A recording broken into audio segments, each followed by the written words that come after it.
Hi, beautiful people. How are ya? I hope you're having a great day.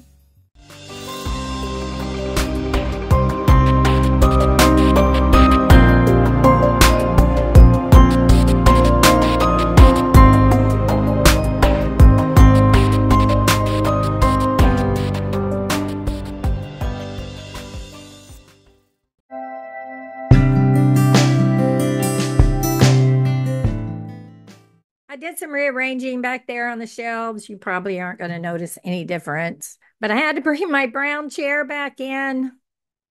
It's my comfy chair. I love it. I missed it. It reminds me to stop and relax. Stop and take some time off for you, Pam. Just sit there, deep breathe, relax, watch a little YouTube, do what you need to do. But it's time to chill. And I do that in the afternoon. But that other chair wasn't very comfortable. So I really, I was sitting in this chair instead watching YouTube. And this isn't as comfy as that chair back there. So it is what it is. Maybe I'll buy a different chair in the future that's not quite so big, but still comfy. We'll see. But for right now, that's going to do. It's going to be the way it is. As I said, I haven't been relaxing enough. I've been exhausting myself. I don't know why. I just need to go, go, go, go, go. Today, I've tried to chill a little bit and take my time. But our granddaughter, our oldest granddaughter, has moved in with us. She wants to be here and help me out, do her classes online instead of being, going to classes. We've almost got her all moved in here.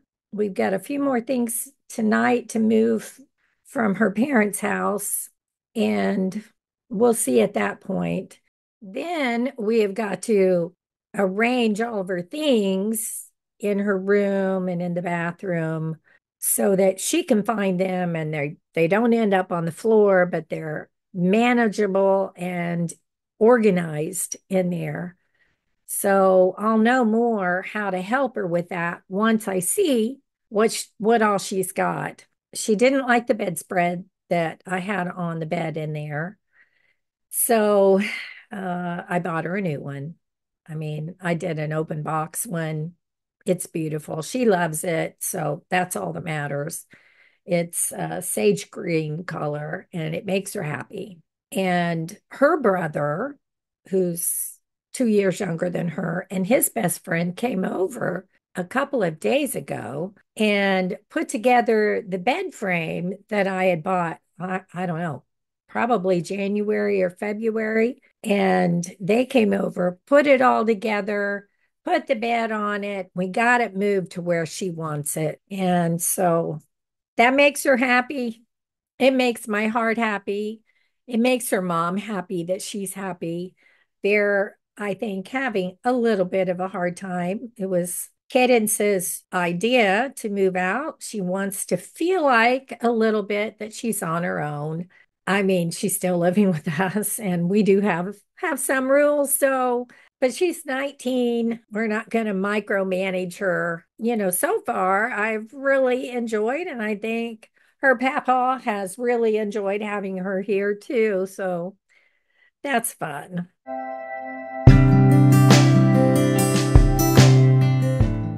But on with what we're here today for. Chronic pain, whether low impact or high impact, is manageable.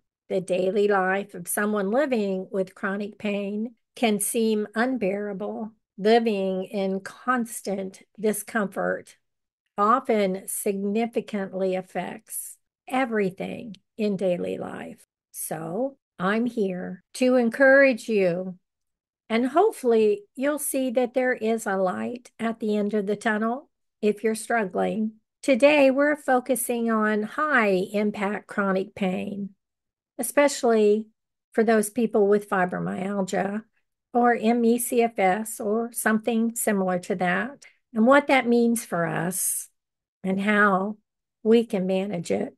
So here we go. High impact chronic pain is defined as chronic pain that limits life or work activities.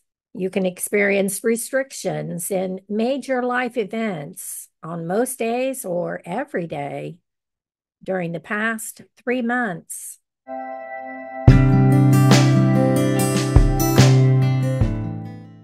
And of US adults who've had or do have high impact chronic pain, according to the CDC, Center for Disease Control, 4.8% or 10.6 million people in 2011 to 8% or 19.69% in 2016. Boy, it really went up.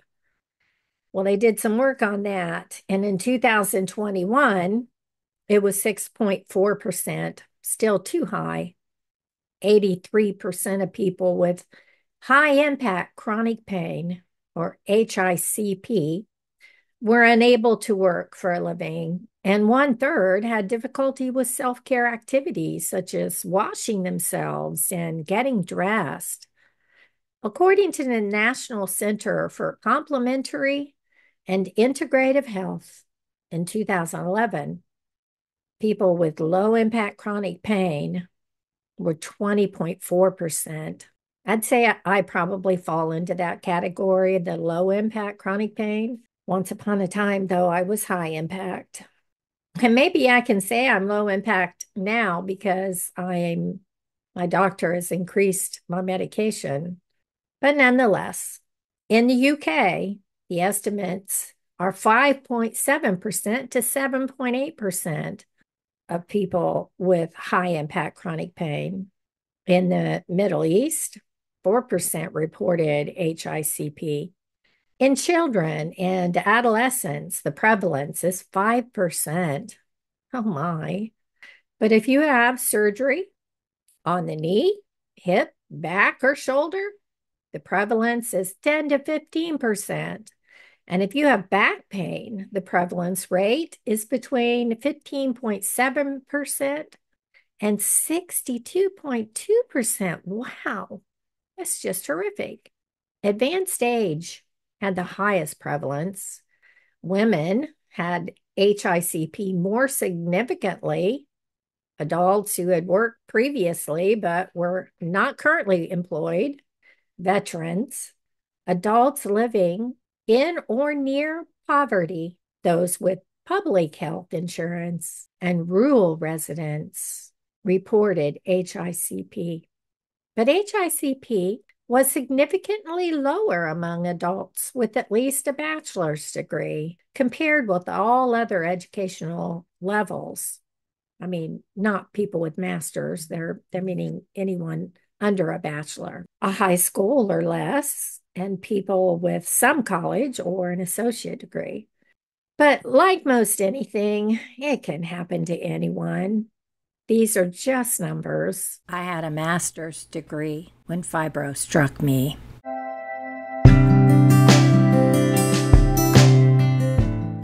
The point is that chronic pain is emerging as a health concern all on its own.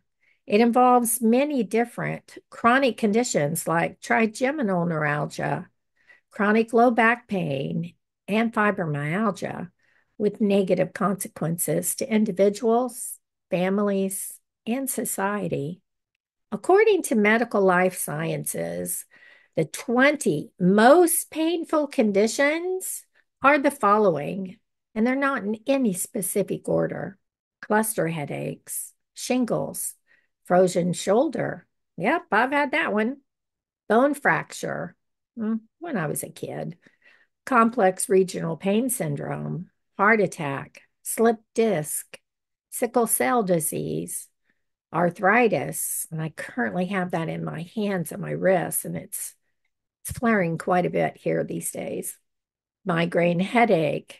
Yep, I used to get those. Oh, they're horrific. I had migraines so bad that I would throw up, and I couldn't attend any events or family things or friend things that was going on at the time. Sciatica. Yep, I've had that too. Kidney stones. My younger brother has those. Big, big hugs to you, baby brother. Appendicitis, trigeminal neuralgia, endometriosis, gout, acute pancreatitis, stomach or peptic ulcer, post surgical pain, depending on the type of surgery that's performed, and fibromyalgia. So, fibromyalgia pain is among the top 20 conditions for pain. This is our focus today. Some of those are not chronic conditions, unlike fibromyalgia. But that's not to downplay anyone's pain, but to help us understand how many other conditions can be as painful as fibromyalgia. Or maybe I should say fibromyalgia is as painful as other pain conditions. Pain is subjective, and not everyone is impacted equally. Think of high impact chronic pain, HICP, as a subcategory of chronic pain.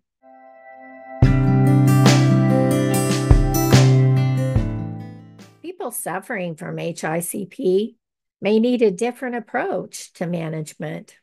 HICP is associated with a range of emotional and social difficulties, of course. Daily life and functioning, such as work, socializing, and self care, are significantly affected. An interdisciplinary pain management program is often needed. So you may need to see a doctor for this and a doctor for that and a doctor for this and a doctor for that. That's just how it is. Because as you know, overlapping conditions often come with HICP. People with HICP often report poor sleep, worries, fear of movement, and have often tried several treatments with unsatisfactory clinical response. In addition, people with HICP report poorer mental and physical health compared with lower impact chronic pain sufferers.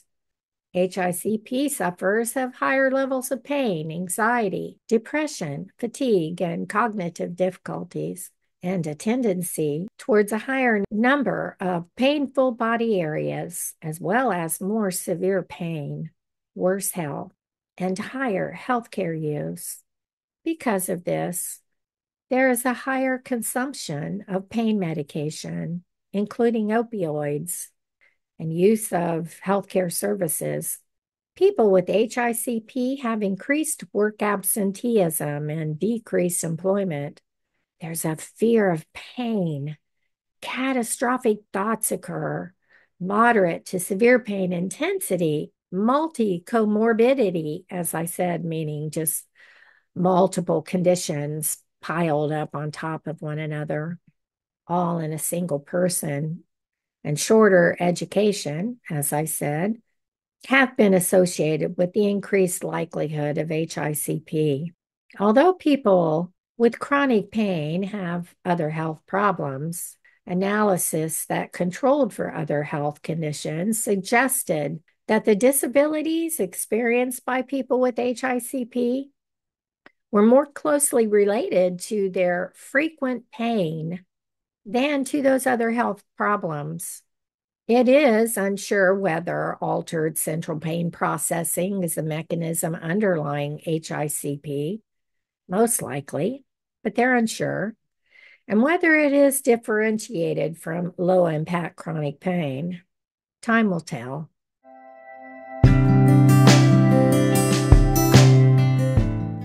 So I've seen a comment wondering how I function so well. I've talked about this before, but I know, I don't know. I just want to continue to talk about it because I'm not perfect. I do mess up. Today I have chronic pain every day, but I don't believe I have HICP. In the beginning of my fibromyalgia journey, yes, that was a huge problem. I went to work, came home, sat in my chair the rest of the evening. It took me years to get to a place where I said, enough is enough. And then it took years to start feeling better. I'll never be painless unless God chooses to heal me. Uh, I'm definitely okay with that. Or there's a cure. Recently, my doctor and I decided to increase my gabapentin to 3 times a day rather than two and doubled my dosage. I was getting stiff necks really bad, where it was difficult for me to move, and it was going down my neck and my shoulders. I'm guessing that the realization of my eventual vision loss, unless God heals me, and the stress of that, I don't know. I try not to think about it, to be honest. Try to just keep moving. But, I often have obstacles in my way when I can't see something. That's our printer. And when I painted that back there with my grandson, of course, we unplugged everything. I don't know if I did something to it, but then it didn't want to print. So I tried to figure it out on my own. My husband got it figured out, but it's still not quite printing colors properly. So I had it to do a bunch of different cleaning processes. And one of them required me to put paper in the back of it. It does have a back printer thing and a front one. When I pulled it out, I unplugged something. Well, I can't see well enough. And I tried using a flashlight. I realized that it needed new batteries. So it was a whole thing. I took the batteries out and I can't get it put back together. Can't see what I'm doing. And my husband has a, a large light. I used it so that I could see the wall back there when I was painting, and it's dead. And I thought I plugged it in properly to recharge it several days ago. So now I need my husband to look at that too. Oh my goodness. I'm just, this is just going to be an adjustment. And I think that's why my granddaughter wants to be here when I try not to panic, do what I got to do and do what I can do. I think I got my makeup on all right, all by myself. I don't think I messed it up. Yay. So all the work that I've been doing around here has probably caused my pain to increase as well. I mean, we need to keep moving. We know that, but we also know that we need to take breaks. And I haven't been kind to myself. So, and hopefully I won't need this high of a dosage. And it's still not very high in the grand scheme of things. I could probably be taking twice what I'm taking now.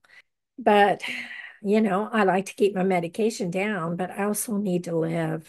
You know, I need to live. I need to be able to move around. How do you all feel about that? Are you able to take medicine? I know some of you can't even take any kind of medication. So I would just find that to be just a horrible thing. So I'd love to hear from you about that. I figured it was silly for me to endure the pain. I'm retired and I can take the higher dosages now and get relief with medication. It's not an opioid, it's just gabapentin. Although some people must be abusing gabapentin now because the last year or two, I've noticed I have to show my ID when I fill it. And I didn't used to have to do that. I feel like if you need more healthcare services to get to feeling better, do it. Do whatever you need to do to feel better. I'm not a fan of opioids. Y'all know that. And worry about addiction. But that's between you and God and your physician if you choose to take an opioid. And maybe you're in an advanced age. I know some of you have said, you were in your 80s. God love you. I love you to pieces. And so for you, just like my mom, as she got up there, she ended up having to take opioids to endure what she was going through. So, I would never, ever, ever tell you that that was wrong. So, the fear of pain is real. I've been there. I remember feeling fearful that I was just going to cause myself to flare and then be in even more pain than I already was. And then I started reading when I started college and for my PhD. That was 2013. And I read all about fibromyalgia, everything I could get my hands on, I read. And I realized that I was having catastrophic thoughts. I didn't think I did. I wouldn't have thought I did because I found that to be very hurtful because we're so much more than our catastrophic thoughts. But, if it's true, it's true. And you have to face facts and realize that you need to make some changes in our lives. That's just part of it, constant change. So now I understand the cycle of pain. I'm, in a specific personal pain journey once again. So it may be time for me to work with a psychologist or a therapist. I've been thinking about it lately. Maybe I could do something online. If so, I'll share that with you.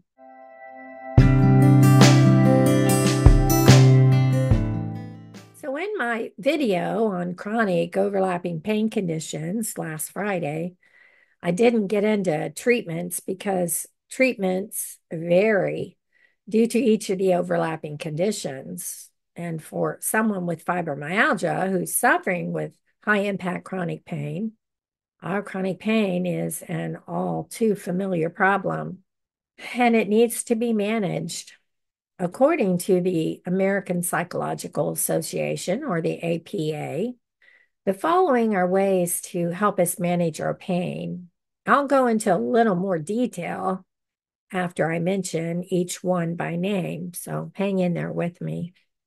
See a psychologist, manage stress, stay active, know our limits, exercise, but we say movement, make social connections, distract our mind, don't lose hope, follow prescription labels carefully. So, seeing a psychologist can help people with HICP cope with intrusive thoughts, feelings, and behaviors that accompany chronic pain. It may only take a few sessions with a psychologist to better manage pain. If depression is an issue, then a longer course of treatment may be needed, or maybe you're struggling with something from your past. It's time to move forward. Stress can contribute to health problems, and having health problems can cause stress. Managing our emotions can directly affect the intensity of our pain. Relaxation techniques such as deep breathing or meditation, reading our Bible, and learning to relax is important. I've been going and going, and today, as I'm writing this, I can testify that sometimes you just have to stop and do nothing. But if that is what you've been doing, then you may need to get moving because we're also different and in a different place. Exercise can be an 8-letter word. None of us with fibro like to hear that. It's a conundrum, isn't it? Exercise can feel painful, sure, but you have to start small and build up. And don't do too much activity in the beginning. That will cause you to end up in a flare. So, for those of us with fibro, we say the term movement. We just need to move. Staying active as much as possible is good for our self-esteem, but know your limits. Do low impact exercise like walking, stretching, yoga, and swimming. Don't forget to make social connections. Call a friend or a family member Invite them to lunch or coffee. I just had lunch with a friend of mine for my former job who loved it. I really, really needed to get out and do something like that. It's been probably a couple of months. When we have social support, we're more resilient and experience less depression and anxiety. That's why hearing from you is so important. We need to hear from one another, ask each other questions, talk things through. I think that's important. And if you need help, ask for it. I didn't ask for help for my granddaughter, but I guess she thinks I need it. So she's here. I appreciate it. So when pain is flaring, distract your mind by watching a comedy or a romance movie or a movie that doesn't cause you stress, or tighten your muscles. Perhaps engage in a hobby. This is my hobby, talking to you all. I love it. Just find pleasant experiences that will help you cope with pain. Please, please don't lose hope. Managing pain and thinking of it in a different way without fear is a beautiful thing. If you've found ways to manage your pain, please share it with us. We're here for you. And please, please follow prescriptions carefully. Use them as prescribed by your doctor. If you're not, wake up. Please wake up. All of these are great and helpful. I've used every one of them, including, taking my prescriptions as prescribed. The deep ache or stabbing, burning, pain can get relief from mild movement or stretching. My new podiatrist has reminded me of the importance of stretching because I experience such awful muscle spasms in my toes and lower leg muscles. I'm stretching my calves now before bed. When I do that, and I hold that stretch for 30 seconds, because she said change doesn't happen for 30 seconds. So you got to hold that stretch and then let it go. And it makes a huge difference. Totally. If I forget to do it and go to bed and end up with muscle spasms, I just get out of bed and do those stretches for my lower legs. They go away and I'm fine. I think it's important that we also stretch our neck muscles. If you're having neck and shoulder problems, do what you need to do to get this loosened up. And do what you need to do for your back. Most of us have lower back issues. Your hips, your legs, do those stretches. But what advice do you have for us? We would love to hear from you. I know I've said that a million times, but it's how I feel. I really, really want to hear from you. And I hope you learned something. I send you gentle hugs and support. Love you.